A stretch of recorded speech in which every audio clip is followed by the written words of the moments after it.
Hey, I'd like to welcome you to another episode of the Mission Matters Business Podcast, your source for all things business. My name is Adam Torres. You can follow me on Instagram at AskAdamTorres. Keep up with my book releases, book tour schedule, signings, all that other good stuff. Always love to connect with you there.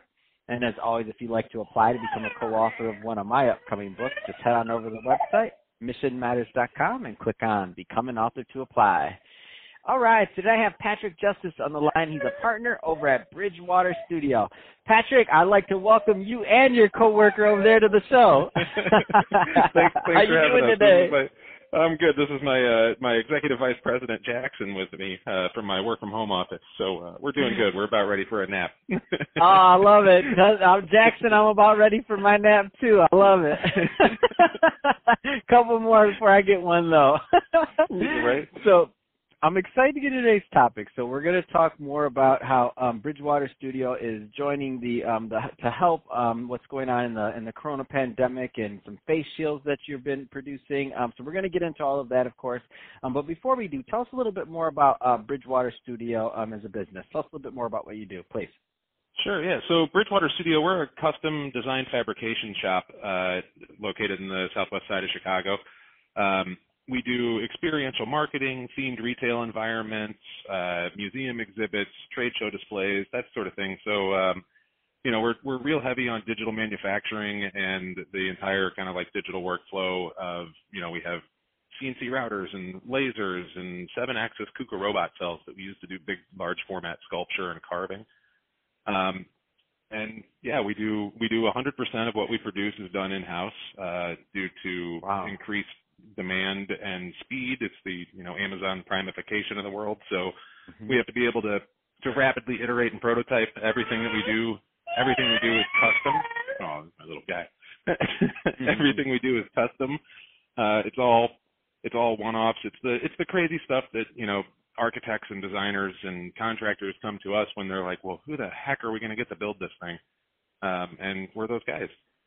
Oh man, I love it. It's a great story, and what I like about it is when I saw you combine Bridgewater Studio with the face shields and what you're doing for the first responders in Chicago. I mean, tell us a little bit more about that and kind of how you've adapted to pitch in. Well, yeah. So our kind of model of flexible manufacturing, we're able to since everything that we do is completely custom and no two jobs are the same. We're able to we have to pivot what we do every job that comes into the shop. So when we got a call from a contemporary of ours in New York and they said, hey, we're making face shields for first responders, we dropped everything we were doing and came in on the weekend and had a prototype of the face shield in play, and we were starting to secure supply chain and produce those by Monday morning. Wow. 3 weeks ago. Wow. Absolutely amazing. So we were able to kind of scale up our production. We actually hired 20 additional people to help assemble these shields. To date, we've made about 110,000 of them and shipped just shy of 75,000 to New York, Chicago, major health systems across the United States, from Ohio to Colorado to California. Man, absolutely amazing that you're able to kind of pivot and to do that. So that's quite a few. So you said over 100,000 already? Yeah. Yeah, oh my God. 110,000 when I checked in on the shop this morning. So you have that going, face shields like Willy Wonka's chocolate factory over there. They're cranking out. I had to throw that one in for Jackson. Jackson hasn't seen that yet, but I'm sure one day he will when he's older. Of course, yeah. We've gone from a custom fabricator to an assembly line, which is a complete 180 for us. I mean, we jokingly say we've only done the same thing once, and right now we're making 6,000 face shields a day out of 2 facilities. Wow, absolutely amazing. And what has been some of the kind of the response you've gotten from these orders and from the people that are using these? Because I mean, being able to switch and do things like that, I mean, it's just an amazing story to me. Oh, thanks. Well, yeah, we've gotten really good feedback from different healthcare workers and first responders that are that have had. We actually got a note today in an email. There was a hospital system in California that we shipped these to, and they were saying that they're a better quality product than the stuff that the hospital was providing. So, when we hear stuff like that, it's just great. And, at the end of the day, all we're trying to do is, we're not building bombers or anything, but if we can help make rivets and, get them in the hands of the people that need them the most, we're happy to do it.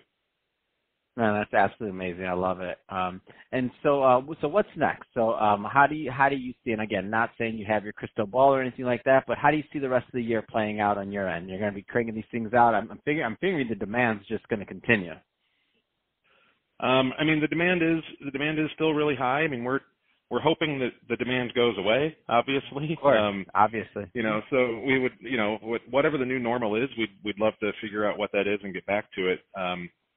The retail sector, the experiential marketing sector, like the hospitality industry, like a lot of those have just absolutely shuttered and dried up. So we're not really sure what is on the other side of this door. But I mean, we're ready for it, and we're going to adapt, and kind of excited to see what the new Bridgewater looks like coming out of the other side.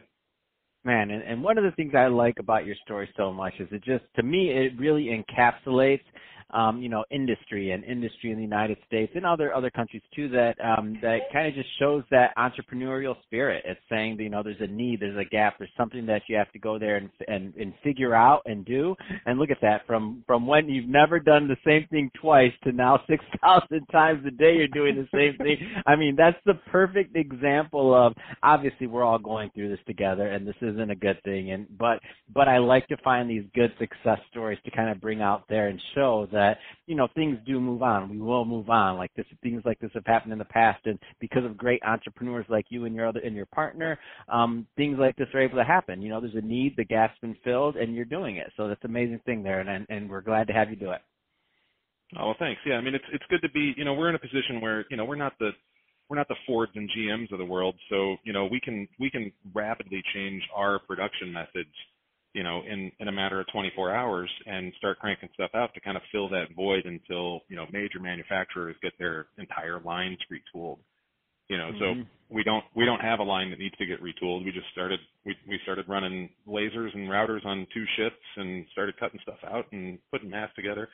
The hard part has been securing the supply chain. The materials for this type of PPE they got scratched up real quick. We were trying to get a hold of manufacturers, like we were calling direct to the people that make the plastic sheets, and we're like, how do I get a container load of this over to our shop? And that's been the real scramble. It's kind of like the wild west out there. I mean, it's like a every man for himself situation to try to get raw materials to make finished products. Man, awesome stuff out there, man. I love to hear what you're doing. Not the reason that we obviously have you doing this right now, but that's not the good part. But the good part is that you are, and that you're filling that need, and that to me is a big success story. So Patrick, if somebody is listening to this and they want to learn more about Bridgewater Studio, I mean, what's the best way for them to reach out? Best way is to get a hold of us on the web. We're at bridgewaterstudio.net. Or you can check us out on Instagram, Bridgewater Studio, #Bridgewater Studio. Those are the best ways to find us. Fantastic. Well, hey, Patrick, really appreciate you coming on the show today and sharing more about what you're doing over at Bridgewater Studio, and also how you're helping our first responders and hospital workers with face shields. And to the audience, as always, thank you for tuning in. Hope you got a lot of value out of this. If you did, don't forget to subscribe to the podcast, leave me a review on the Apple iTunes Store. If you're watching this on our YouTube channel, Mission Matters Business, definitely give us a subscribe there, but leave us some comments on the video. I mean, love to know what kind of things you're working on. And Patrick, thanks again for coming on the show.